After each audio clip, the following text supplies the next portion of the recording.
The Olympic motto is Sidious Altius Fortius, faster, higher, stronger. And athletes have fulfilled that motto rapidly.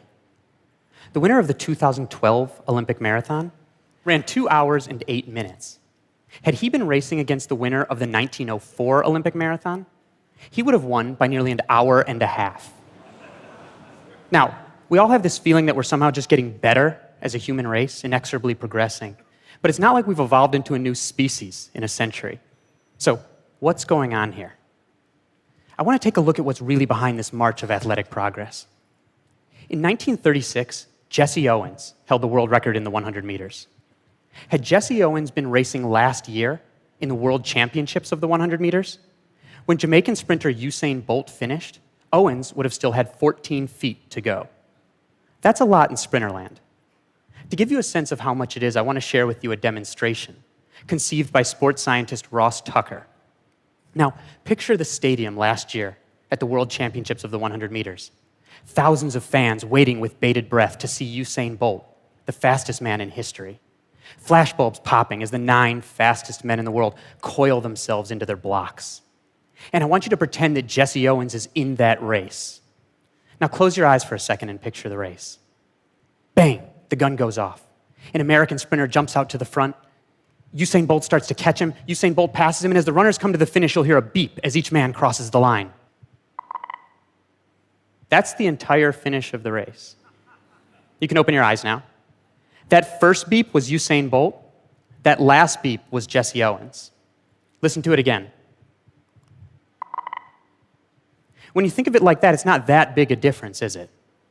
And then consider that Usain Bolt started by propelling himself out of blocks down a specially fabricated carpet designed to allow him to travel as fast as humanly possible. Jesse Owens, on the other hand, ran on cinders, the ash from burnt wood, and that soft surface stole far more energy from his legs as he ran. Rather than blocks, Jesse Owens had a gardening trowel that he had to use to dig holes in the cinders to start from. Biomechanical analysis of the speed of Owens' joints shows that had he been running on the same surface as Bolt, he wouldn't have been 14 feet behind. He would have been within 1 stride. Rather than the last beep, Owens would have been the second beep. Listen to it again. That's the difference track surface technology has made, and it's done it throughout the running world. Consider a longer event. In 1954, Sir Roger Bannister became the first man to run under 4 minutes in the mile. Nowadays, college kids do that every year. On rare occasions, a high school kid does it. As of the end of last year, 1,314 men had run under 4 minutes in the mile. But like Jesse Owens, Sir Roger Bannister ran on soft cinders that stole far more energy from his legs than the synthetic tracks of today. So I consulted biomechanics experts to find out how much slower it is to run on cinders than synthetic tracks, and their consensus was that it's 1.5% slower. So if you apply a 1.5% slowdown conversion to every man who ran his sub-4 mile on a synthetic track, this is what happens. Only 530 are left. If you look at it from that perspective, fewer than 10 new men per decade have joined the sub-4 mile club since Sir Roger Bannister. Now, 530 is a lot more than one, right? And that's partly because there are many more people training today and they're training more intelligently. Even college kids are professional in their training compared to Sir Roger Bannister, who trained for 45 minutes at a time while he ditched gynecology lectures in med school. And that guy who won the 1904 Olympic marathon in 3.5 hours, that guy was drinking rat poison and brandy while he ran along the course. That was his idea of a performance-enhancing drug. Clearly, athletes have gotten more savvy about performance-enhancing drugs as well. And that's made a difference in some sports at some times, but technology has made a difference in all sports, from faster skis to lighter shoes. Take a look at the record for the 100-meter freestyle swim. The record is always trending downward, but it's punctuated by these steep cliffs. This first cliff in 1956 is the introduction of the flip turn. Rather than stopping and turning around, athletes could somersault under the water and get going right away in the opposite direction. This second cliff, the introduction of gutters on the side of the pool that allows water to splash off rather than becoming turbulence that impedes the swimmers as they race. This final cliff, the introduction of full body and low friction swimsuits. Throughout sports, technology has changed the face of performance. In 1972, Eddie Merckx set the record for the longest distance cycled in 1 hour at 30 miles, 3,774 feet. Now, that record improved and improved as bicycles improved and became more aerodynamic, all the way until 1996, when it was set at 35 miles, 1,531 feet, nearly 5 miles farther than Eddie Merckx cycled in 1972. But then in 2000, the International Cycling Union decreed that anyone who wanted to hold that record had to do so with essentially the same equipment that Eddie Merckx used in 1972. Where does the record stand today? 30 miles, 4,657 feet. A grand total of 883 feet farther than Eddie Merckx cycled more than 4 decades ago. Essentially, the entire improvement in this record was due to technology. Still, technology isn't the only thing pushing athletes forward. While indeed we haven't evolved into a new species in a century, the gene pool within competitive sports most certainly has changed. In the early half of the 20th century, physical education instructors and coaches had the idea that the average body type was the best for all athletic endeavors. Medium height, medium weight, no matter the sport. And this showed in athletes' bodies. In the 1920s, the average elite high jumper and average elite shot putter were the same exact size. But as that idea started to fade away, as sports scientists and coaches realized that rather than the average body type, you want highly specialized bodies that fit into certain athletic niches. A form of artificial selection took place, a self-sorting for bodies that fit certain sports. And athletes' bodies became more different from one another. Today, rather than the same size as the average elite high jumper, the average elite shot putter is 2.5 inches taller and 130 pounds heavier. And this happened throughout the sports world.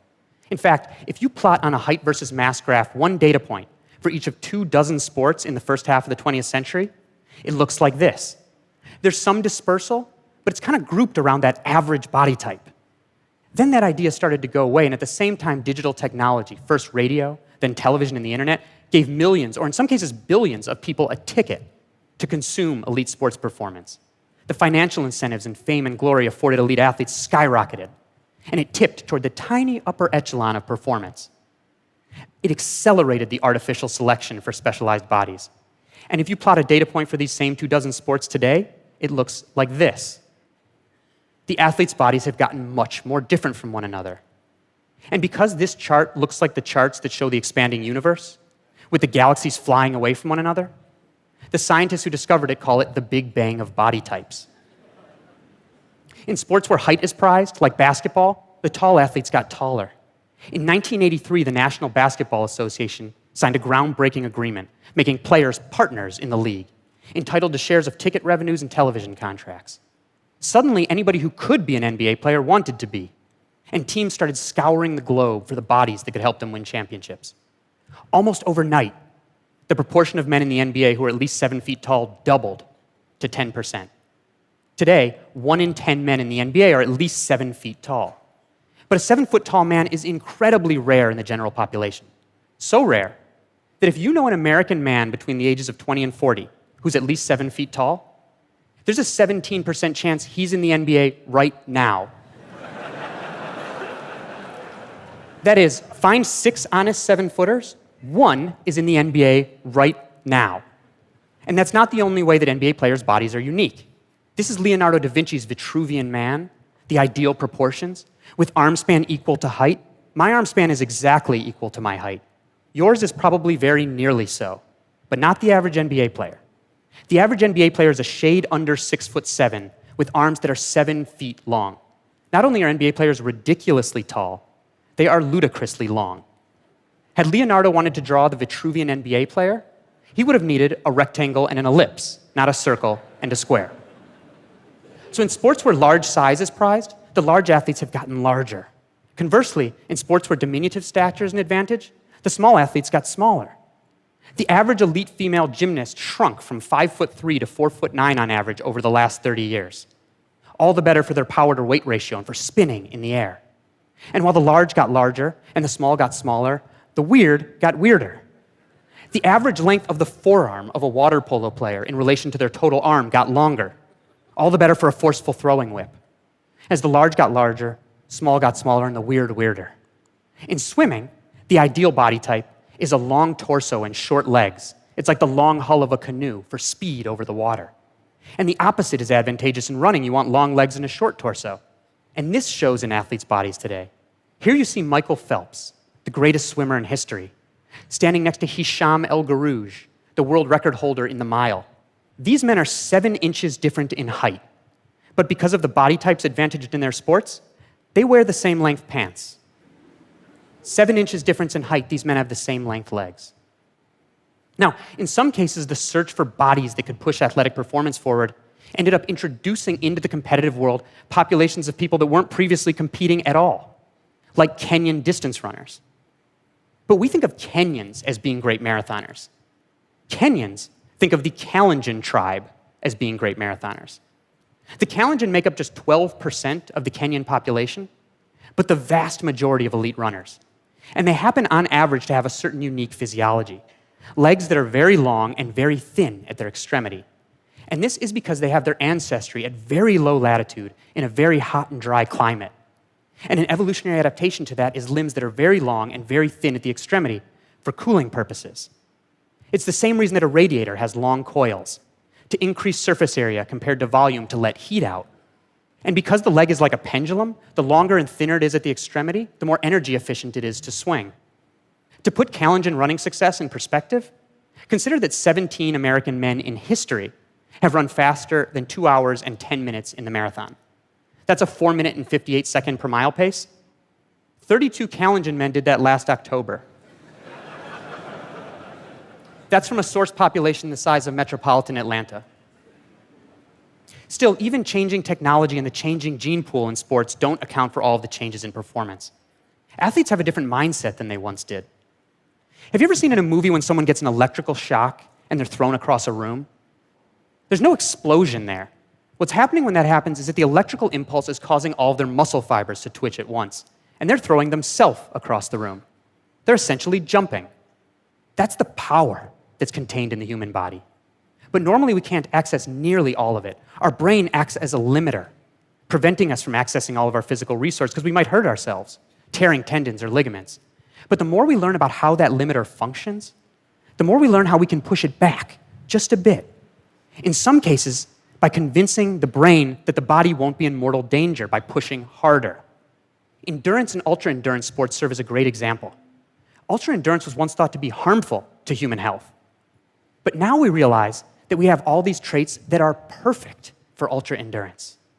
No body fur and a glut of sweat glands that keep us cool while running.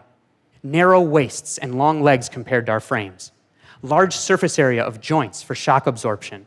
We have an arch in our foot that acts like a spring. Short toes that are better for pushing off than for grasping tree limbs. And when we run, we can turn our torso and our shoulders like this while keeping our head straight. Our primate cousins can't do that. They have to run like this. And we have big old butt muscles that keep us upright while running. Have you ever looked at an ape's butt? They have no buns because they don't run upright. And as athletes have realized that we're perfectly suited for ultra-endurance, they've taken on feats that would have been unthinkable before. Athletes like Spanish endurance racer Kilian Jornet. Here's Kilian running up the Matterhorn with a sweatshirt there tied around his waist. It's so steep he can't even run here. He's pulling up on a rope. This is a vertical ascent of more than 8,000 feet, and Kilian went up and down in under 3 hours. Amazing. And talented though he is, Kilian is not a physiological freak. Now that he has done this, other athletes will follow, just as other athletes followed after Sir Roger Bannister ran under 4 minutes in the mile. Changing technology, changing genes, and a changing mindset.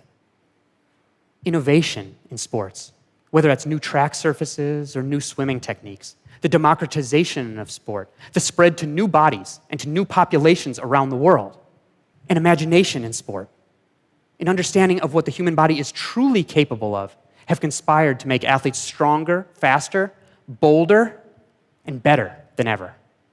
Thank you very much.